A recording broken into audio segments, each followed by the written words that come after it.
Welcome to my channel. ഇന്ന് നമ്മൾ easy ആയിട്ട് എങ്ങനെ വീട്ടിൽ നമുക്കൊരു ബ്രെഡ് സാൻഡ്വിച്ച് തയ്യാറാക്കിയെടുക്കാൻ പറ്റുമെന്ന് നോക്കാം.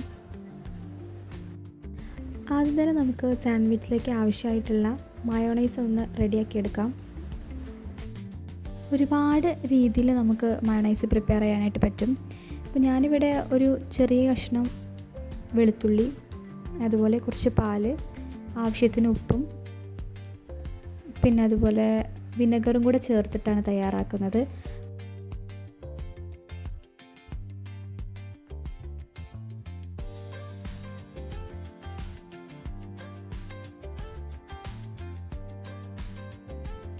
നിങ്ങൾക്ക് ഏത് കൺസിസ്റ്റൻസിയിലാണോ മയോണൈസ് ആവശ്യമുള്ളത് അതിനനുസരിച്ചാണ് നമ്മൾ ഓയിൽ ആഡ് ചെയ്ത് കൊടുക്കേണ്ടത്. ഓയിലിൻ്റെ അളവ് കൂട്ടുന്നതിനനുസരിച്ച് നല്ല തിക്കായിട്ടുള്ള മയോണൈസ് നമുക്ക് പെട്ടെന്ന് റെഡിയാക്കി എടുക്കാനായിട്ട് പറ്റും. ഇവിടെ ഇപ്പം ഞാൻ സാൻഡ്വിച്ച് മേക്കിന് വേണ്ടിയിട്ട് നോർമൽ ബ്രെഡാണ് യൂസ് ചെയ്തിട്ടുള്ളത്. നിങ്ങൾ ഹെൽത്ത് വൈസ് നോക്കുകയാണെങ്കിൽ ഇത് ഒട്ടും ഓക്കെ ആയിരിക്കില്ല. അങ്ങനെയുള്ളവർക്ക് വീറ്റ് ബ്രെഡ് ചൂസ് ചെയ്യാം.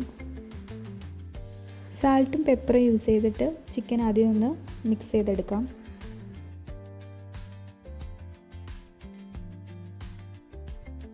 ബട്ടറിലാണ് ഞാൻ ചിക്കൻ ഒന്ന് കുക്ക് ചെയ്തെടുക്കുന്നത്. ഇതൊരു പക്ക സാൻഡ്വിച്ച് റെസിപ്പി ഒന്നുമല്ല, ഒരു തട്ടിക്കൂട്ട് സാൻഡ്വിച്ച് റെസിപ്പി എന്ന് വേണമെങ്കിൽ പറയാം.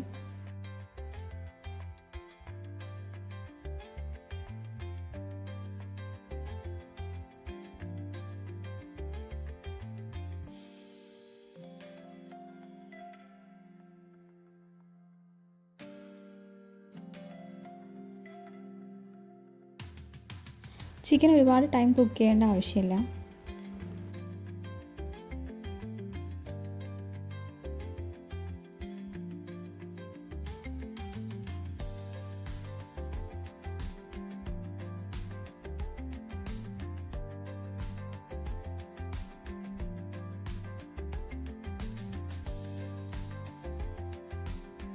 ഇനി നമുക്ക് ബ്രെഡ് ഒന്ന് ടോസ്റ്റ് ചെയ്തിട്ട് എടുക്കാം. ഇവിടെ മോൾക്ക് ബ്രെഡ് കുറച്ച് ക്രിസ്പി ആയിട്ടിരിക്കുന്നതാണ് ഇഷ്ടം.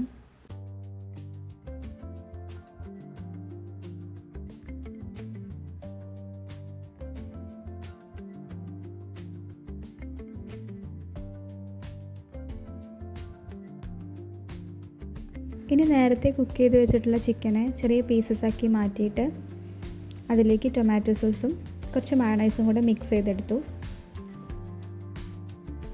ടൊമാറ്റോ സോസും മയോണൈസും ഒക്കെ നമ്മുടെ ഇഷ്ടത്തിനനുസരിച്ച് നമുക്ക് ആഡ് ചെയ്ത് കൊടുക്കാം.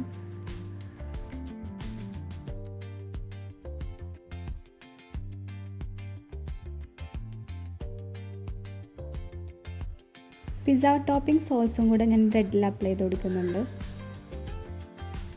ഇത് ഓപ്ഷണലാണ്, നമ്മുടെ കയ്യിലുണ്ടെങ്കിൽ മാത്രം ആഡ് ചെയ്താൽ മതി. ഇവിടെ ഇപ്പോൾ എൻ്റെ കയ്യിലുള്ളതുകൊണ്ട് ഞാൻ ചേർത്ത് കൊടുക്കുന്നതേ ഉള്ളൂ.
അതുപോലെ പിസ്സ പാസ്ത സീസണിങ്ങും കുറച്ച് ഒറിഗാനോയും കൂടെ നമുക്ക് അതിൻ്റെ മുകളിൽ ചേർത്ത് കൊടുക്കാം.